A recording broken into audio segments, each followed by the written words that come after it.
everybody, welcome to Seattle Refined. I'm Guard Swanson. We are truly lucky to live in a place like Washington, and there's no shortage of things to see and do here. That's why today we're taking you on an adventure. Over the next half hour, we are going to live a little and enjoy some of the coolest places across the state. From scenic getaways to sky-high sightseeing to even a rare oyster experience. First up, Refined hits Stevens Pass for some dog sledding. My name is Larry Roxby. I'm a semi-retired ship captain, and I own the only dog sled touring business authorized by the United States Forest Service in the state of Washington, Northwest Dog Sled Adventures. All right, Larry, how long have you been doing this? I've been doing this 18 years, working in tours and racing and camping with my dogs. It can be the most peaceful thing where the only noise you hear is the breathing of the dogs and the hiss of the ice on the runners. Then again, it can be semi-terrorizing. Going with racing dogs, my sled is airborne some of the time. We'll be doing up to 22, 24 miles an hour on a forest trail. So you can kind of make the trip what you want out of it. After snagging a few shots from the sidelines, Cy was ready for a dog's eye view. Am I going to fall out? Well, I don't know. You got a helmet on. Go ahead. G is right, ha is left. We are mushers and we're going mushing, but we don't say mush. We say hike, like a football, or hike up to go faster. I say way ahead, which is an old naval term because that's what was used during the Klondike Gold Rush. Climbing and working. Captain Larry offers dog sled tours all winter long, and they don't call him captain for nothing. He's piloted small boats, big yachts, and even bigger aircraft carriers, but says driving this tiny wooden sled is his favorite way to travel. Being able to access the wilderness like this with my dogs, be part of it, is rewarding beyond most anything else you can do. Although dogs aren't the best smelling things, they sure smell a lot better than snowmobiles. Refined has a pretty awesome photo gallery of that dog sledding adventure. To check it out, head to SeattleRefined.com. We're staying close to Stevens Pass for our next Refined adventure, but this one is a little less rugged and a little more relaxing. Brandon Bernstead took the very difficult assignment and checked out a new luxury hotel in Leavenworth that everyone is talking about. Leavenworth is known for its Bavarian charm, but Post Hotel is something new for the area. A luxurious, adults-only spa hotel. Hey, how are you? It's just a couple of blocks from town, but it feels like a world away. And that is the point. It's a nice getaway, a nice relaxing place for people to come bring their spouses or loved ones and just relax. Each room is outfitted with a plush, king-size bed, gas fireplace, and enormous marble tub.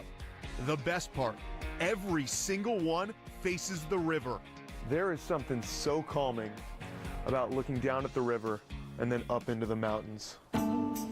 It took 10 years to build Post Hotel, one family's labor of love. Chris John is the general manager. His wife Robin designed the place, and his father-in-law Rob, well, he built pretty much everything. We did all the hand carving and metal bending and wood turning and all the masonry. There's more than 1 million pounds of stone on this building.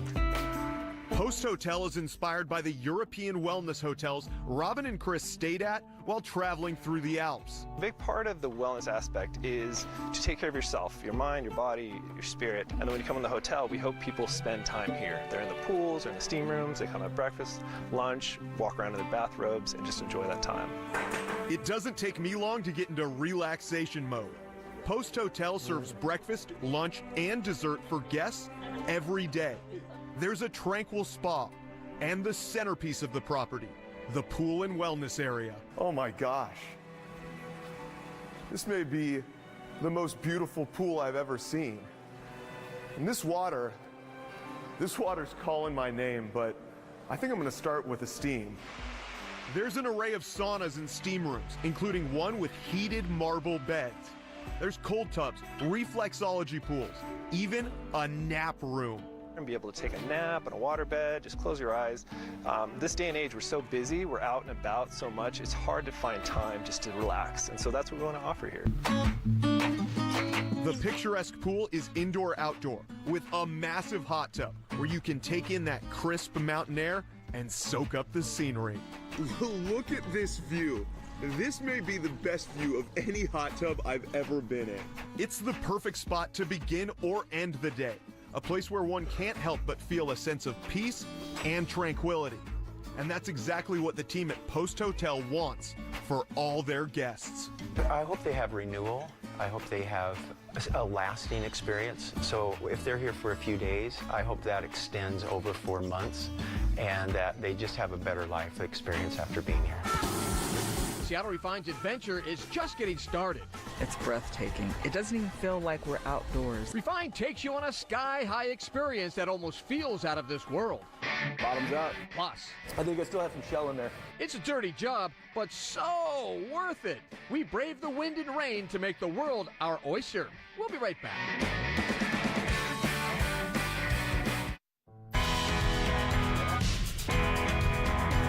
Welcome back to Refined. I'm Guard Swanson. Well, get your bucket list ready. Today, we're taking you on an adventure that you will never forget. Our next experience isn't for the faint of heart.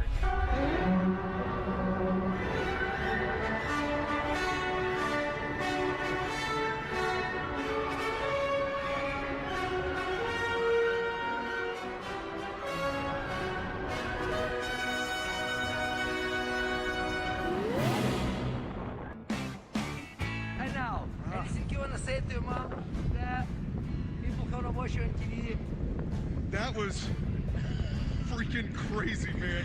Refined's Brandon Bernstead jumped out of an airplane earlier this year thanks to Snohomish Skydive. It's one of the top places to skydive in the entire world.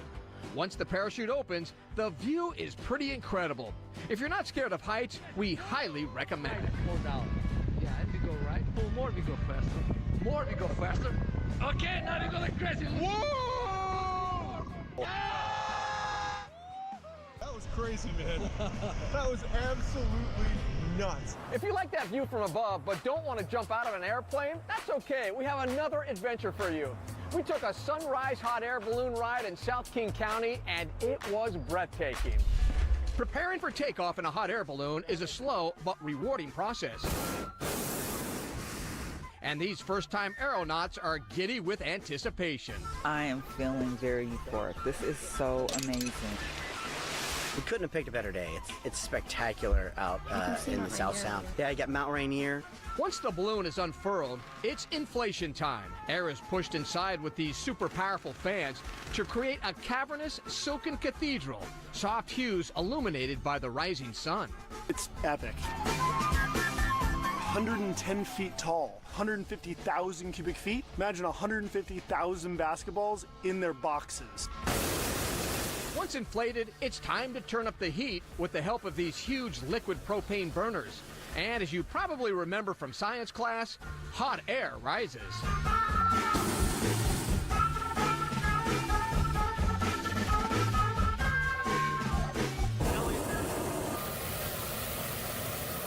Burners always at the most inopportune time when people are asking questions. Where are we? Well, we're flying in the Auburn and Enumclaw Valley out here, which, as you can see, is pretty beautiful and a pretty good view of Mount Rainier. The view is, I'd say, pretty spectacular. It almost looks like watercolors back over the Cascade Mountains. So Elioff, how long have you been ballooning? So I've been ballooning since 2009 was my first flight. I eventually got my commercial license, and I've been running Seattle ballooning out here for the last 3 years. Going wherever the wind takes you isn't just a figure of speech in a hot air balloon, it's reality. Elioff says the wind often blows in different directions depending on how high you fly. So by changing your altitude, you change direction, and we trust him. After all, he is an FAA certified balloon pilot.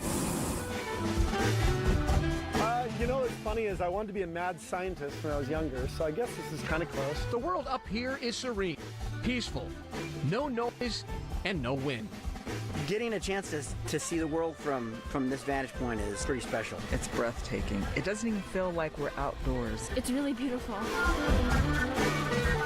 But sadly, to quote Isaac Newton and David Clayton Thomas, everything that goes up must come down. It's time for this balloon to return to terra firma. All right. Congratulations, guys, on becoming aeronauts. Right on. That is a great way to finish a wonderful flight. Yeah, that's fantastic. Coming up. It's pretty amazing that you can take a short drive from Seattle and be at something as impressive as this. We hike to a hidden gem that's not too far from the city. Here at Seattle Refined, we never get tired of hearing from you. Like us on Facebook, tweet us your story ideas, or shoot us an email telling us what you want to see on the show. You can find our inbox at hello@seattlerefined.com. Seattle Refined will be right back. Welcome back to the show. I'm Garth Swanson. Have you ever thought to yourself, one day I'd like to do that? That's why we're sharing some of the coolest experiences in the state. Everything from dog sledding to skydiving. And our next adventure may be a little hard work, but it sure has a tasty reward. Most people know two things about oysters. You shuck them and slurp them. But getting oysters from tide to table is hard work. Refined photographer Cy Bean hit the road towards Bellingham to see it for himself. In no time at all, Cy arrived at Taylor Shellfish, a pioneer in the oyster business. They've been around since the 1890s and have oyster farms, bars, and markets all around Western Washington, including Sandwich Bay. Let's go eat some oysters. What am I looking out here for pretty much as far as the eye can see, you just said? We're farming a variety of species here. Okay. It historically was a Pacific oyster farm, and then we've been kind of coming up with some new techniques to farm manila clams here. What type of oyster is this? This is a Pacific oyster. Pacific? Yep. A Okay. standard beach-grown Pacific oyster. And you just plucked it right up out of the mud. I could just eat this right You here. could just eat that right here. That is awesome. Yeah. Where else in the world do you get stuff like this? Very few places. What Cy didn't know is that there's different ways to farm oysters. He jumped in a boat to check out one of the coolest techniques, something called flip bags. These are our flip bag line. Okay. So this is what grows our shigoki, so it's that faster to have reaction. Awesome. How many oysters do you think you got out here? I got like 1,500 lines out here. 1,500 foot? Okay. 40 bags of lime. And how many oysters in a bag? 120. It's like a little over 7 million. Jeez! 7 million oysters.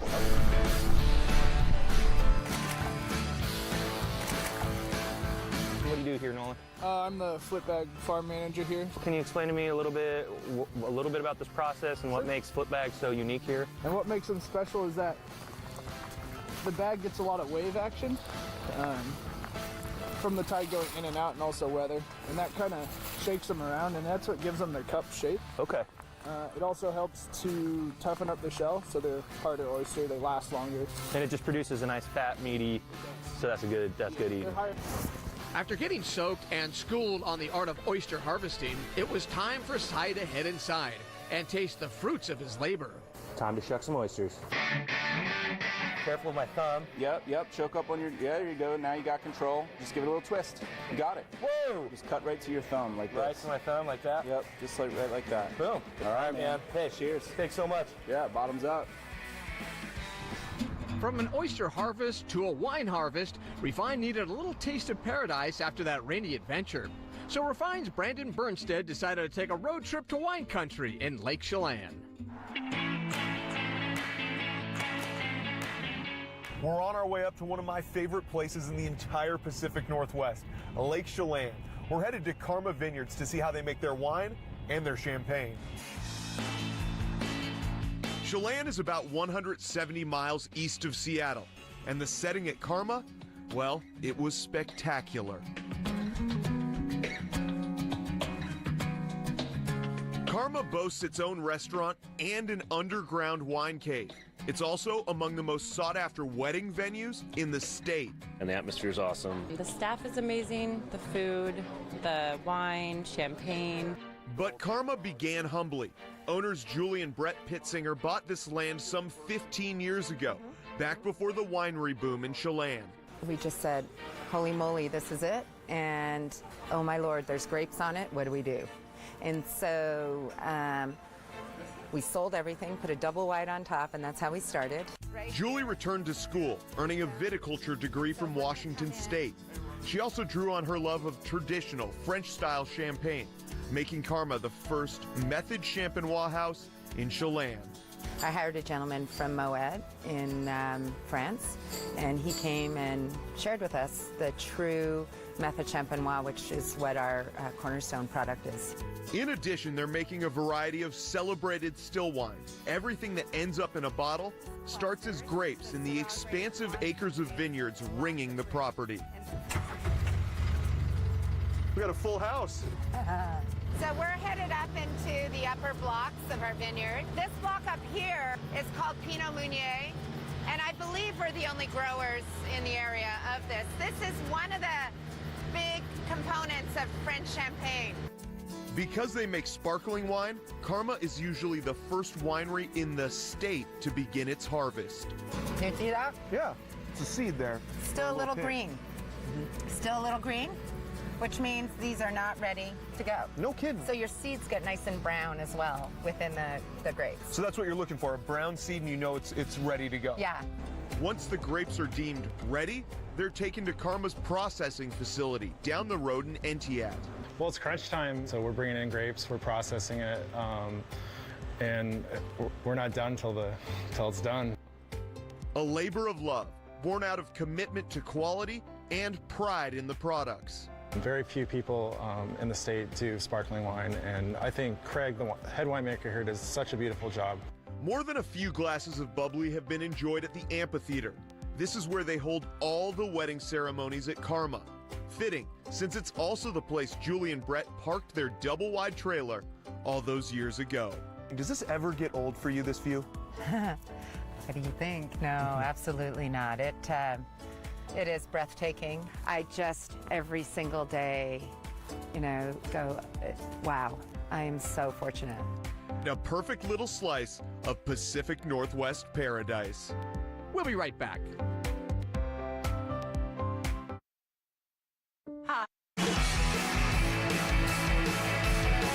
Welcome back, everybody. We are wrapping up our refined adventure where we've been visiting some of the coolest places in Western Washington. Our last stop is one of the most beautiful views in the state, and it's not far from Seattle. Seattle refined photojournalist Cy Bean is willing to go anywhere to get the perfect shot. But one of the best parts about living in Seattle is that you don't have to travel hundreds of miles. Sometimes the stunning beauty of the Northwest is just a short drive away. Franklin Falls is 45 minutes outside the city, but it's a little off the beaten path. Looks like we got to do it on foot. What's that they say about the best laid plans? Yeah, sometimes they go awry. It's a little bit snowy right now, but we'll see what we get. Cy's short nature walk to the falls turned into a full-fledged hike. And with several inches of snow on the ground, it's one he would have been better off tackling in snowshoes. But Cy is not easily deterred. He trekked across bridges, over boulders, down ice-covered hills, and then, as if out of nowhere, the falls appeared. The trail was a little bit icy, but I'm sure happy to be here. It's pretty amazing that you can take a short drive from Seattle and be at something as impressive as this. Cy wasn't the only one drawn to the roaring water. This guy brought two of his friends to the falls for their first ever winter hike. Oh, well, today the falls are roaring because of all the snow melts, and then sometimes you get these giant icicles. You get to see a lot of the different moods as the trails get colder or warmer or anything like that, so you're not going to see the same thing twice if you keep coming out here repeatedly. Like so many trails near Seattle, Franklin Falls is ever-changing. The scenery morphing with the seasons. Get out as often as you can. The more you get to know it, the more you get to love it, the more you want to protect it. After taking dozens of photos, Cy headed back down the trail. Luckily, he had the RAV4 waiting for him, and the heated front row seats were the perfect way to warm up after another adventure. Sure, not everything went according to plan, but ultimately, it was worth it. All right, that's going to do it for today's show. I'm Gar Swanson. Thank you so much for joining us here on Seattle Refined. We'll see you next time.